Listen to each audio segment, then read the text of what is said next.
আসসালামু আলাইকুম। সবাইকে স্বাগত জানাচ্ছি। আমি নাসরুল ইসলাম তন্ময়। শুরুতে বিআরবি কেবল সংবাদ শিরোনাম। সিলেটের সীমান্তের জঙ্গল থেকে বিচারপতি মানিক গ্রেপ্তার। সুপ্রিম কোর্টের সাবেক বিচারপতি আবুল হোসেন মোহাম্মদ শামসুদ্দিন চৌধুরী মানিককে গ্রেপ্তার করেছে border guard of Bangladesh BGB. গতরাতে সিলেটের কানাইঘাট উপজেলার সীমান্তবর্তী দনা এলাকা থেকে তাকে গ্রেপ্তার করা হয়। বিজিবির জনসংযোগ কর্মকর্তা শরীফুল ইসলাম বিষয়টি নিশ্চিত করেছেন।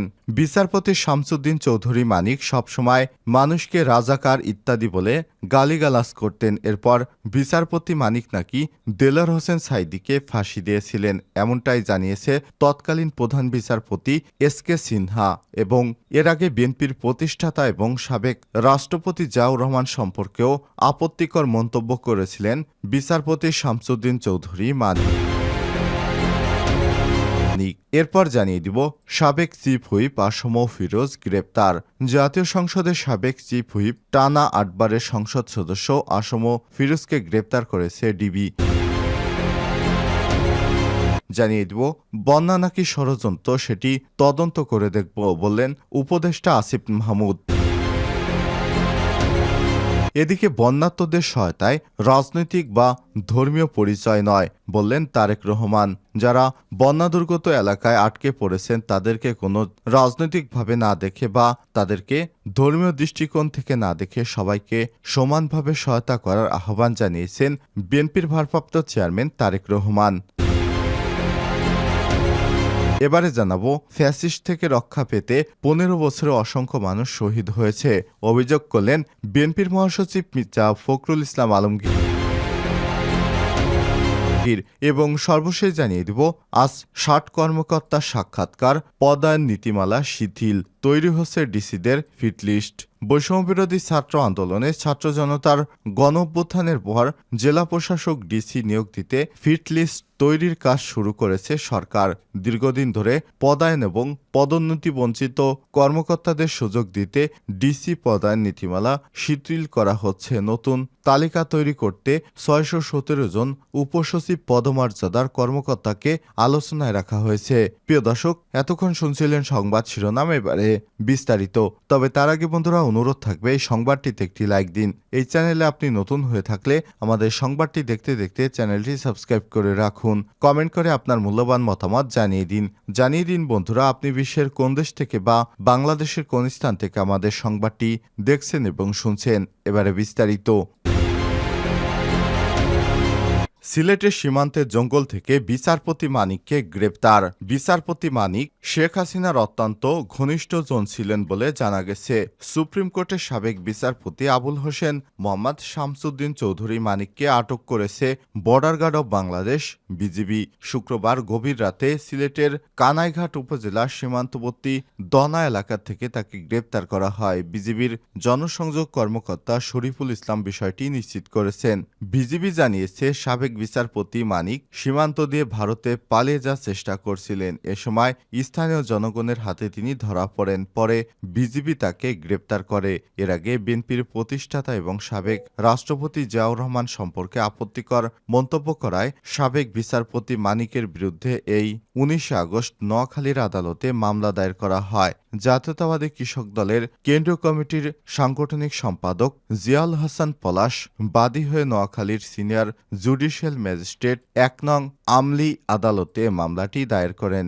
মামলার সূত্র থেকে জানা গেছে জিয়াউর রহমান সম্পর্কে আপত্তিকর মন্তব্য করেন সাবেক বিচারপতি আবুল হোসেন মোহাম্মদ শামসুদ্দিন চৌধুরী মানিক। তিনি বলেছিলেন জিয়াউর রহমান মুক্তিযোদ্ধা ছিলেন না, তিনি ছিলেন পাকিস্তানের চর, অর্থাৎ তিনি ছিলেন রাজাকার, তিনি পাকিস্তানের এজেন্ট ছিলেন। জিয়াউর রহমান ব্যক্তিগত এবং রাজনৈতিক পরিচয়ে মিথ্যাচার সহ কালিমা লেপনের হীন উদ্দেশ্যে ইচ্ছাকৃতভাবে মানহানিকর বক্তব্য দেন বিচারপতি মানিক, যা প্রিন্ট, ইলেকট্রিক এবং সোশ্যাল মিডিয়ায় প্রচারিত হয়। তার এমন মন্তব্যে জিয়াউর রহমান এবং তার পরিবারের সম্মান ক্ষুণ্ণ হয়েছে বলে বিশেষ করে গত জুলাই মাসে ছাত্র আন্দোলনের সময় চ্যানেল আইতে প্রচারিত টক শোতে মানিক অধৈর্য এবং কুরুচিপূর্ণ নারী বিদ্বেষী অপমানজনক বক্তব্য এবং আচরণ করেন, যা সারা দেশবাসী দেখেছে এবং সোশ্যাল মিডিয়াতে ভাইরাল হয়েছে। উল্লেখ্য, এই বিচারপতি মানিকই নাকি দেলোয়ার হোসেন সাঈদীকে ফাঁসির রায় দিয়েছিলেন, যেটি বিগত ২-১ দিন আগে তৎকালীন সাবেক সাবেক প্রধান বিচারপতি এস.কে. সিনহা বিষয়টি নিশ্চিত করেছেন। সাবেক চিফ হুইপ আসম ফিরোজ গ্রেপ্তার। জাতীয় সংসদের সাবেক চিফ হুইপ এবং টানা ৮ বছরের সংসদ সদস্য আসম ফিরোজকে গ্রেপ্তার করা হয়েছে। শুক্রবার ২৩ আগস্ট রাতে রাজধানীর বনানী এলাকা থেকে তাকে গ্রেপ্তার করে ঢাকা মহানগর পুলিশ ডিএমপির মিডিয়া অ্যান্ড পাবলিক রিলেশনস বিভাগের অতিরিক্ত উপপুলিশ কমিশনার এডিসি ওবায়দুর রহমান এসব তথ্য নিশ্চিত করেছেন। জিজ্ঞাসাবাদের জন্য তাকে ডিবি কার্যালয়ে নেওয়া হতে পারে বলে পুলিশ সূত্র থেকে জানা গেছে। আসম ফিরোজ পটুয়াখালী ২ বাউফল আসন থেকে সংসদ সদস্য নির্বাচিত হন। ২০১৪ সালে তিনিও জাতীয় সংসদের চিফ হুইপ নির্বাচিত হয়েছিলেন। ষড়যন্ত্র কিনা তা তদন্ত করে দেখব আসিফ মাহমুদ। অন্তর্বর্তীকালীন সরকারের যুব এবং ক্রীড়া বিষয়ক এবং শ্রম কর্মসংস্থান বিষয়ক উপদেষ্টা আসিফ মাহমুদ সজীব ভুঁইয়া বলেছেন, বাংলাদেশে সৃষ্ট বন্যা সমস্যা ষড়যন্ত্র কিনা তা আমরা তদন্ত করে দেখব। আমরা ফ্যাসিস্ট সরকার গত ১৬ বছরে বাংলাদেশকে ঘুরে ঘুরে নষ্ট করেছে। রাষ্ট্রের সব অঙ্গকে ধ্বংস করে দেওয়া হয়েছে, অকার্যকর করে রাখা হয়েছে। তবে বন্যা আমাদের ঐক্যবদ্ধ করেছে। শুক্রবার ২৩ আগস্ট রাত ৮টার দিকে নোয়াখালীর জেলা প্রশাসক কার্যালয়ে বন্যা পরিস্থিতি সম্পর্কিত আলোচনা সভায় তিনি এসব কথা বলেন।